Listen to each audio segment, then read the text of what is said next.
I think it's time now to play out our first half of our chat with Rachel Croft. Rachel came in during the week to talk about her debut record called I Was Awake. It came out yesterday, but she came in during the week just to chat to me about the writing process, the recording process, how long it's actually taken her to put this record on tape, essentially, because we have spoken before, myself and Rachel, on the programme, and she's told me that it does take a long time to get things out because she cares that much, and, you know, she's a perfectionist, and a lot of songwriters are that way inclined, aren't they? So it's important that she's happy with the finished product. Well, I've listened to the album in its entirety. You can hear my reaction about the album, but I think it's time you heard a song from I Was Awake, Rachel Croft's debut record on BBC Radio York.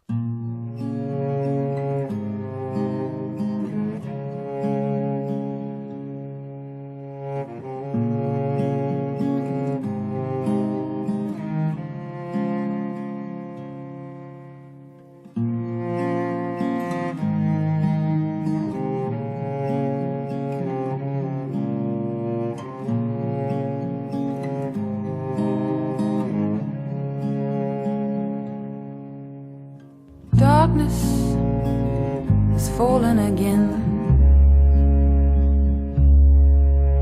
The sunlight is sunk under hill. I put on a pair of scruffy white shoes. You're out from my windowsill. Hoping it might rain, so the streets turn to mirrors and gleam. Don't care if these shoes soak straight through. They'll walk me back home just the same.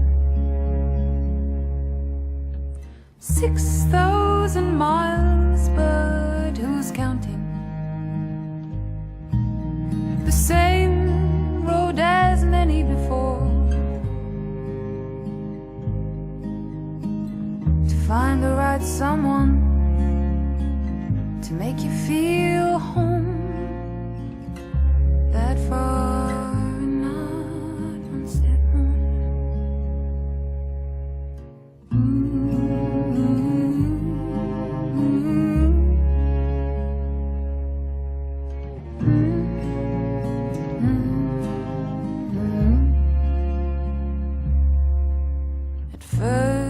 I tried sleeping neath starlight,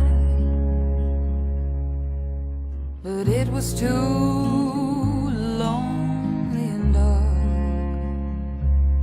So I settled for circles I'll make around town, past windows and bus stops and parks. 6,000 miles, but who's counting? The same road as many before. To find the right someone to make you feel home. That far and not one step more. That far and not one step more.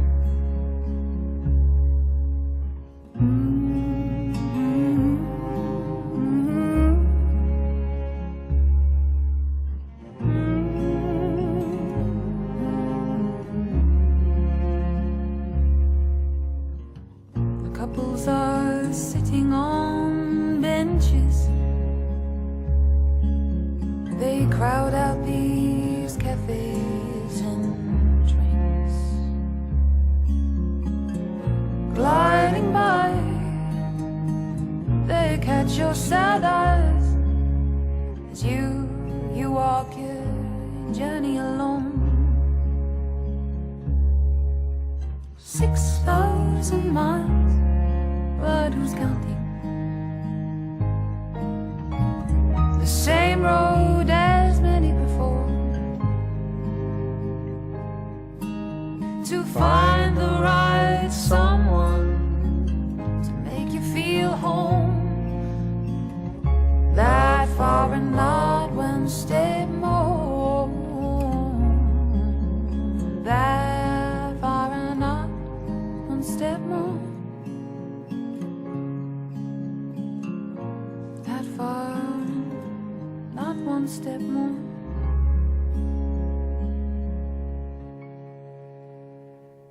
That's just one track that we're going to feature on tonight's programme from Rachel Croft from her debut record, I Was Awake. And I'm delighted to say Rachel is joining me in the studio. Hello.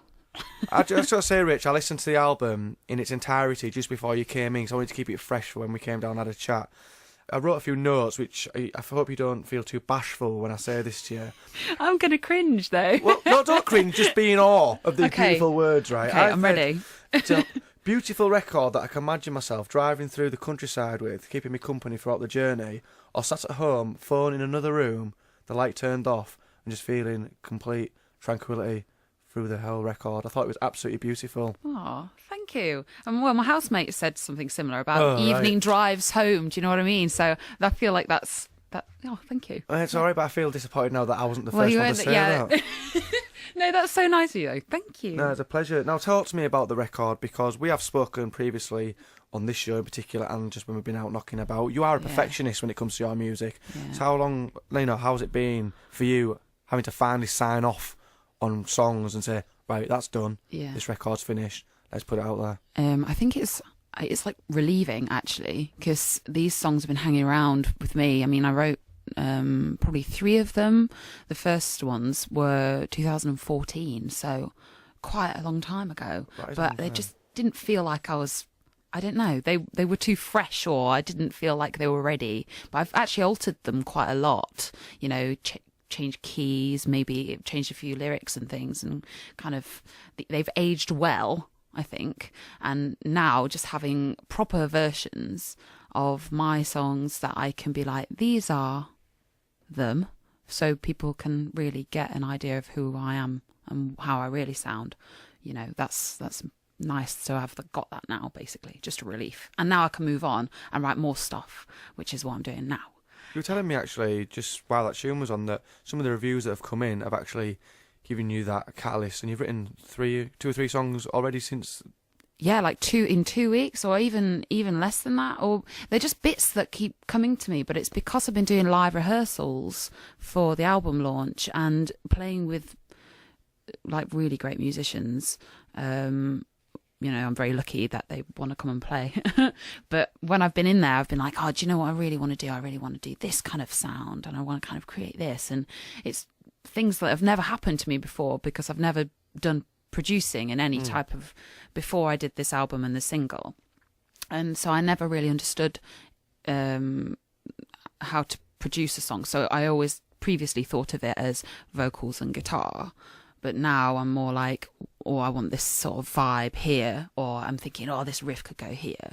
And that's never happened before. So even just walking up the stairs on Saturday night after doing my first rehearsal and then a gig, so my hands were all torn up and that from playing for so long. But even so, then this kind of riff started coming in my head.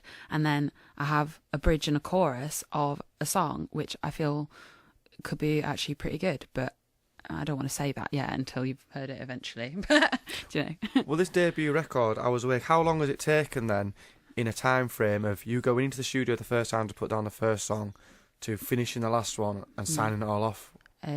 So I did the single Only Dreams, which came in and chatted to you guys about. So I started with that, and honestly I can't remember now, but it would have been over a year ago, well over a year ago, because it came out last November. And then I finished this album the next November, because I needed it out for the Netherlands tour that I did, and I wanted to have a bit of a deadline for that, so I wanted it finished so I could have some physical pre-releases to take with me. So probably I started it properly in February or March with Dan, but we did spend quite a long time, and there were quite a lot of gaps between. It was maybe once a week we'd go in, which I'm not sure I might do again, because it felt like I was kind of going into it and having to get back into it each time. I think a bit more of an intense go would probably be interesting in the future to see how that changes things. But yeah, so quite a long time. Right, I'd like to play another song off the I Was Awake, your debut album. How's that sound when I say that to you? Debut album. It sounds so like snazzy, doesn't it? Yeah. My debut. Well, we'll have a chat about some more songs and the writing process and all that of your debut record. But this is Rachel Croft, taken from her debut album, I Was Awake. This is Hear Me.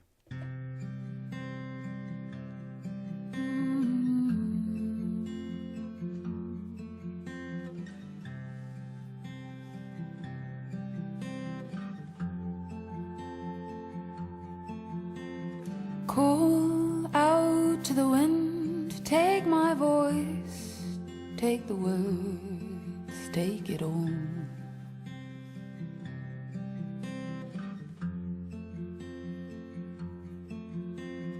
You, me, our flaws, shout to the waves, drown it away, and I fall.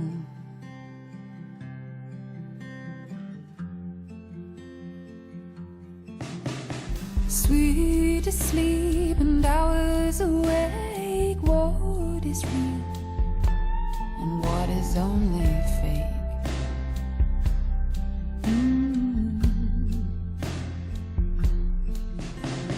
Please just hear me. Listen.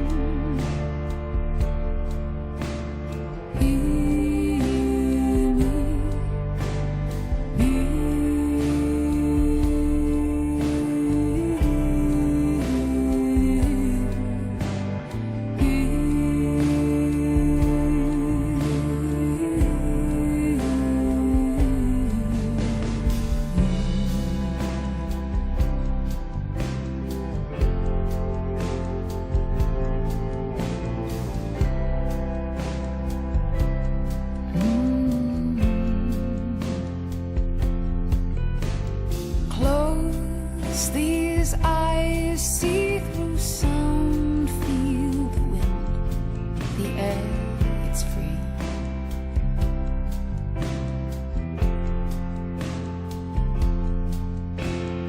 Reach for you, happy to do all that you do for me.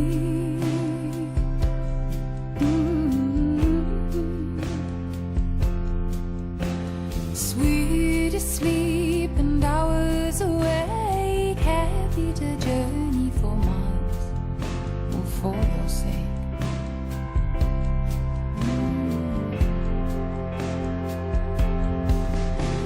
Please just hear me. Won't you listen?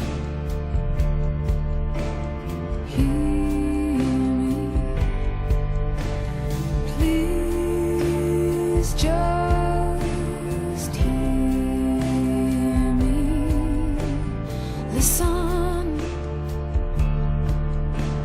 hear me.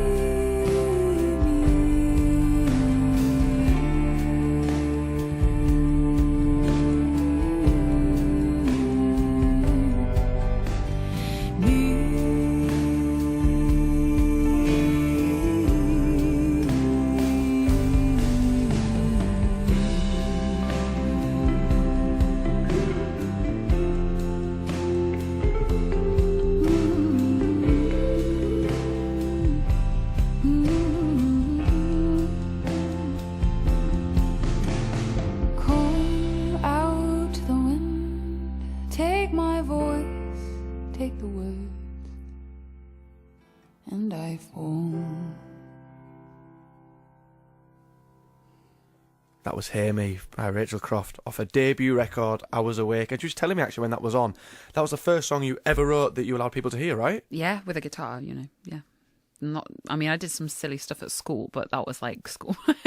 But actual writing songs, that Hear Me was the first one. And it was probably just after April 2014, and I saw Scott Matthews. I've told so many people about Scott Matthews and because of that, because we went to go and see him at the Duchess when the Duchess was still a thing. My friend Tom was like, hey, I've got a spare ticket to this guy. Do you want to come? And I was like, oh, okay. And then, you could hear a pin drop. He was amazing. And it was like, actually, I want to do that. So that was my primitive version of what he does. But yeah, no, it's really nice and it's built, and I've kind of taken it down a few keys because I used to be a bit OTT with it, but it's quite nice to just enjoy the song for the lyrics rather than try and be like, look at all these vocal agility things I can do, blah, blah, blah. Do you think if you could go back in time and tell yourself in 2014 that the first song you wrote that you showed people was going to appear on an album that was coming out in 2019, do you think you'd have believed it?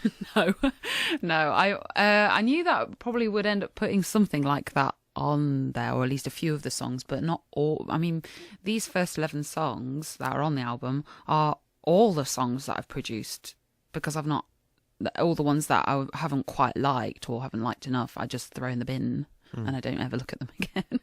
So I don't know. I needed some material to put out, and people were saying actually we quite like that song, and also revisiting songs that I was a bit meh about before, and then having like amazing musicians come in and change them and build them. I saw something completely different in the songs, and I fell back in love with them in a way. Yeah. It's kind of where it all began as well, you know. Having that on the album was fantastic. And you just passed me an album over, and what I was reading, which is beautifully illustrated, and the photography in it is beautiful, but it says, the opening page, thank you, over 95% crowdfunded. I didn't know that. Yeah. So it was getting to the point in the recording where I was just starting to get Neil on the drums, and someone in the US, he was like, I listen to your music quite a lot. Do you do any crowdfunding or anything? And I was like, yeah, I hadn't really thought about it. And so I was like, well, you know, trying to kind of, you know, record and spend a lot of time and energy recording and trying to busk and trying to do the gigs and it was going to end up taking a long time to do it without any kind of funding. So I was thinking, well, I might as well try it, because I would never have thought to do it if it weren't for Aaron saying so. And then, you know, my friend Yella as well suggested it. But yeah, it's just getting those things together. And what do I mean? Like, I didn't expect basically anything like that response. And yeah, I was just a bit shocked and like super, you know, heartwarmed that people did want to help me. And as a thank you for all the donators of the album, I've been doing these video diaries of every single like recording session that I've done and anything behind the scenes. So if you donate to the album or, you know, the single or whatever, then they get access to these videos as a thank you. And, you know, I chat to them, and it's become quite a nice little secret gang. Yeah. Well, we're going to do something in the second hour of the programme, actually, where you're going to go through the remaining of the tracks on the album and discuss, you know, the reasons behind them, who played on them, the messages behind them. But I don't want to pry now, Rachel, but listening to the record, I'm all for songs about love, loss and longing. I think it's one of those sort of topics that you can connect to the most if you've ever been through that sort of thing that the artist is singing about. And you're quite detailed in your description. There's sort of about sandcastles, watching from a window, dirty white trainers, songs you know I no longer can't stand, I cut my hair and changed my stupid clothes. I've got to ask you, is it all autobiographical, or have you put yourself in other people's shoes sometimes? Yeah, a mix, definitely. Like, for example, Rainier Day, which is the one, I wouldn't cut my hair for you, change my stupid clothes, I'd laugh when you were angry, and friends with those you loathe. Well, the second half definitely is probably autobiographical, right. But maybe the first half I saw other, you know, friends and things going through things like that, and it all kind of gleaned in. But I mean, that song was written at 4 a.m. on like November, and it's probably the only time I've written a song so quickly together. So I mean, I was in a little bit of at 4 a.m. you're not quite awake actually, so I don't know, they all kind of just came flowing out, and I think I've interpreted them since as being not about me or about me, you know, they kind of just felt right at the time when I was writing it. But listening back now, do you know what they're about? If you are looking back in hindsight and listening to the record, can you go, oh yeah, that's about me, or I haven't a clue what that's about, but it sounds good? Yeah, I mean, there are certain songs, definitely, like there's ones which I've really mulled over the lyrics to make sure I get exactly what I mean across. Like In Blue is about someone who was a bit of a not very nice. Insert word there to your taste. Yeah, so that one was definitely. But then there are other ones which I'm like, I mean, I'm sure, yeah, like I know that some of them are about me, but not all of them directly about me. But definitely things that I've encountered. It's not completely fabricated or anything. Okay, well, we'll leave it there. We'll let you go into more detail in the second hour of the programme when you go through the rest of the songs on the record. Your debut album, shall I say again? I Was Awake. Well, Rachel, until the second hour, thank you for joining us. This is Rachel Croft on BBC Introducing for York and North Yorkshire with another track from I Was Awake. This is Can't Replace. Yep.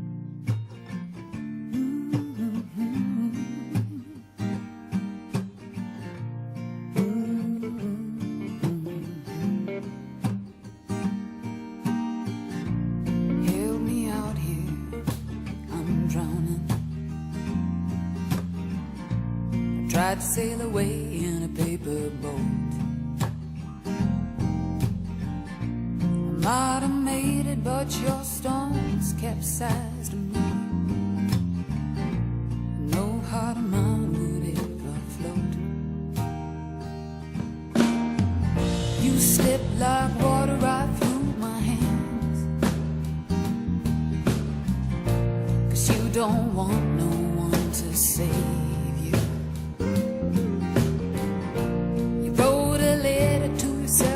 With all your plans, you wouldn't listen, it was thrown in the fire. And I can't replace your perfect, but can't you take me as I am? No, I can't replace your perfect, but I'll try the best I can. Yeah, yeah, yeah, yeah, baby. Oh, no, no, no, no, no, no, no, no. Hey, you slipped like water right through my hands, though I tried my best to save you. Self of broken plans, you know. Maybe home there in the flames of the fire. And I can't replace your perfect, can't you take me as I am? No, I can't replace your perfect, but I'll try the best I can. I'll try. Oh, I'll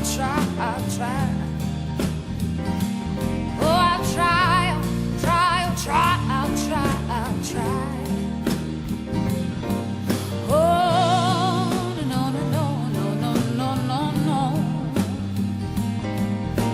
Ooh, no.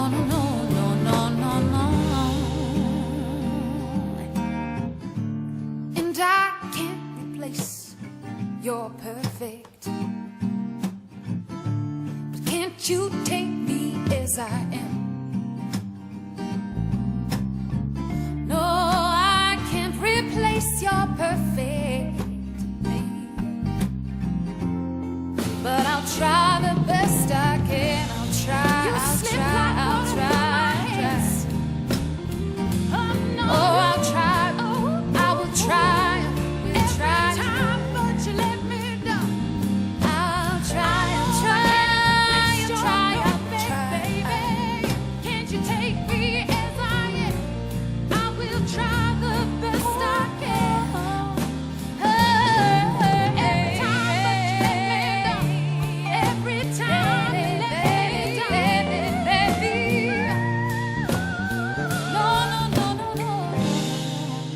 Wonderful, wasn't it? Rachel Croft on BBC Introducing for York and North Yorkshire, talking about her debut album, I Was Awake. If you want to hear more from Rachel and about that record, stay with us until 10 p.m, because we have the second part of that chat coming up. The time is right, ladies and gentlemen. What you've all been waiting for, you want to have an exclusive sneak peek at the album that Rachel Croft has just released.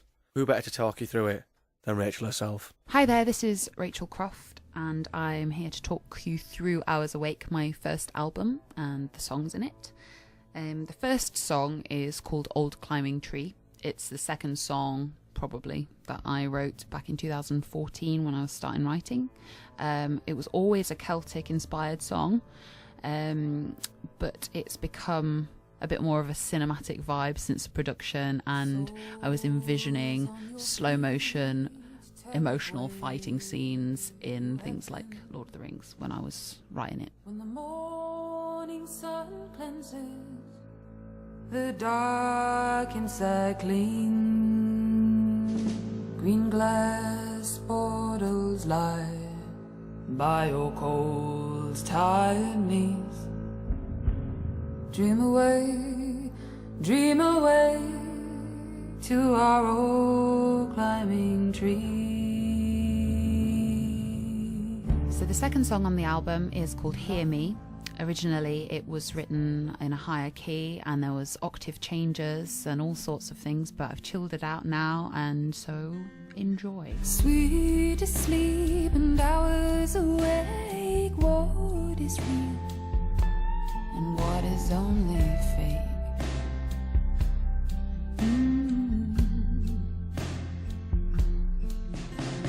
Please just hear.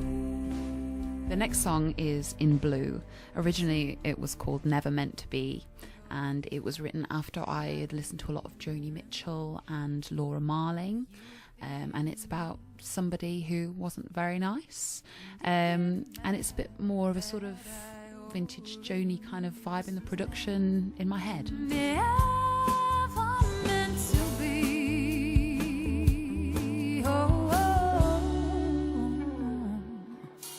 Oh, 'cause you're more changing than a British sky, and you use those clouds just to hide your face. And I got so tired of being lost in the fog and always ending up back at that place. This next track is my single. It's called Only Dreams. It was the first song that I recorded and produced with more than vocal and guitar, so has this very special place in my heart. Don't wake me now, I'm so alive.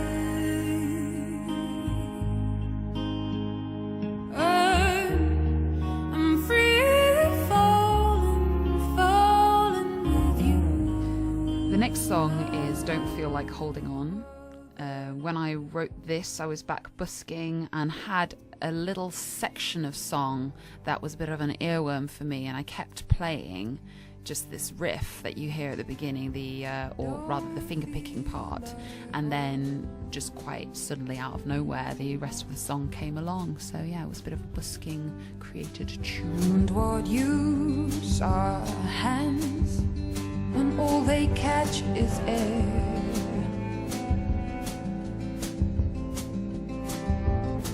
Tell me what's the use of love when love won't play fair? The next track is called Rainier Day. It was probably the fourth song that I ever wrote, and this one was on a November morning, about 4 a.m. Quite unusual for me, because normally I would write something and it would take a bit of time, but this one came out quite quickly. I've changed it a little bit over the production to make it a bit shorter, because it's actually quite a long song if I sing it live. So I cut it down a little bit for the sake of the sanity of my fellow musicians. I won't try to cry or even beg you to stay. You see, it's been a long time now since you were mine.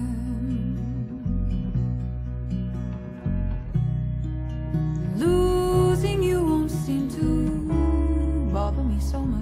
In fact, I hate the way I cry for no reason. This is wonderful, isn't it? Just to listen to Rachel explaining what all the tracks were and where her headspace was when she was writing these songs from her debut record. If you're thinking, hang on, that's a very short album. Yeah, we'll be hearing again from Rachel in about 5 or 6 minutes' time. But we're going to take a short break now to play 2 tracks. Right, let's hear from Rachel Croft again, who's talking about her new record on BBC Radio York for BBC Introducing. The next song on the album is Change Your Mind.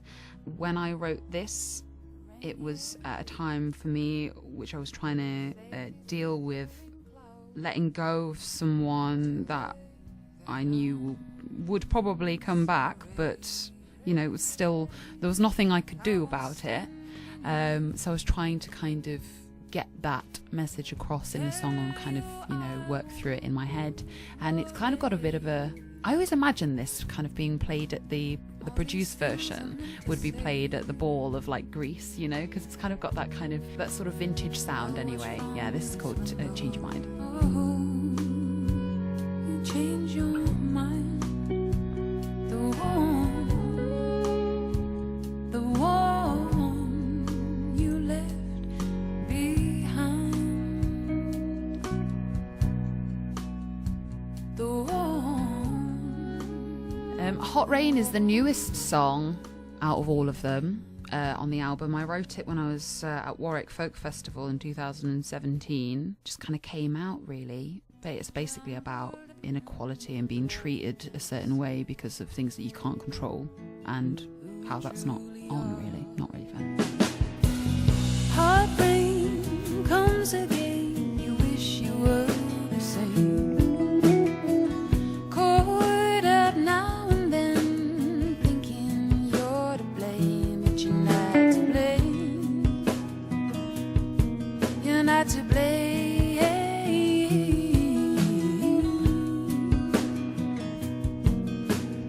The next song is called Long Were the Hours. It's the other Celtic song in the album, which has got some really gorgeous cello from Rachel on there. Yeah, it's just quite a chill one, really. Kisses were hot like the sun. Touches moved oceans. The waves rolled away. It was done.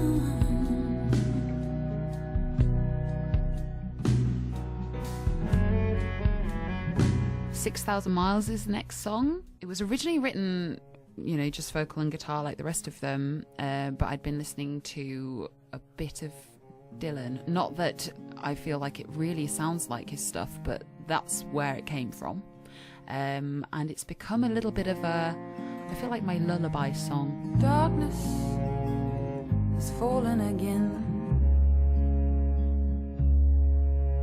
The sunlight is sunk under hill. I put on a pair of scruffy white shoes. You're out from my windowsill. The last song is called Can't Replace Your Perfect, and it's about when I was seeing someone who obviously still liked or was in love with the person they were with until, shortly before we were a thing. And it was quite a sort of being like, oh, come on, kind of song. And the style of it was definitely inspired by actually Joss Stone. I really like Joss Stone. And so I wanted something a little bit more soulful. And in the album, it's quite nice because a lot of the musicians, like Carl and Emlyn, so piano and bass, they're all jazz musicians. So they could really show a bit more personality in that song. So yeah, the very finale is Can't Replace Your Perfect. And I can't replace your perfect. But can't you take me as I am?